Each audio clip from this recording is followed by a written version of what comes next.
இன்னைக்கு ஈவினிங் ஸ்நாக்ஸ்க்கு ஒரு சூப்பரான பனானா போண்டா எப்படி செய்யுதுன்னு பார்க்கலாம். நம்ம வீட்டில் இருக்க பொருள் வச்சே செய்யலாம். ரொம்ப சூப்பராக கிறிஸ்பியாக இருக்கும்.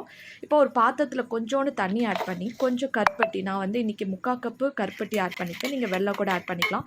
இதை நல்லா கரைச்சிக்கோங்க. நான் இன்றைக்கி 2 பழுத்த வாழைப்பழமும் ஒரு முட்டை வச்சு இதை செய்ய போகிறேன். இப்போது இதை கருப்பட்டி நல்லா கரைஞ்சிடுச்சு. இப்போது இந்த வாழைப்பழம் முட்டையும் நல்லா மிக்ஸி ஜாரில் இந்த அளவுக்கு நல்லா பீட் பண்ணி நம்ம ஒரு பவுலில் ஆட் பண்ணிக்கலாம். இப்போ இதில் பார்த்தீங்கன்னா கோதுமை வந்து 3 கப் ஆட் பண்ணியிருக்கேன். 1 கப்பு வந்து அரிசி மாவு ஆட் பண்ணிக்கோங்க. மைதா மாவு ஆட் பண்ணிக்கலாம். இதுதான் உங்களுக்கு ஹெல்த்தியாக இருக்கும். கொஞ்சம் உப்பு, கொஞ்சம் சோடா உப்பு வந்து லைட்டாக ஒரு பிஞ்சு, கொஞ்சம் லைட்டாக ஏலக்காய் தூளும், இப்போ உருக்கி வச்சுருக்கிற கருப்பட்டியும் இதில் ஆட் பண்ணி நல்லா மிக்ஸ் பண்ணிக்கோங்க. நான் வந்து தண்ணிக்கு பதில் பால் தான் ஆட் பண்ணியிருக்கிறேன். இந்த அளவுக்கு நல்லா மிக்ஸ் பண்ணிவிட்டு நல்லா போண்டா பதத்துக்கு இந்த அளவுக்கு மாவு பிசைஞ்சு எடுத்துக்கோங்க. மாவு வந்து இந்த அளவுக்கு நல்லா லூஸாக இருக்கணும். உங்களுக்கு இனிப்பு எவ்வளோ வேணும் நீங்கள் ஆட் பண்ணிக்கலாம். நான் வந்து கொஞ்சமாக தான் ஆட் பண்ணியிருக்கேன் இன்றைக்கி. இப்போ எண்ணெய் நல்லா காஞ்சோன்னா ஒன்று ஒன்றா நம்ம இந்த மாதிரி போட்டு எடுத்துக்கலாம்.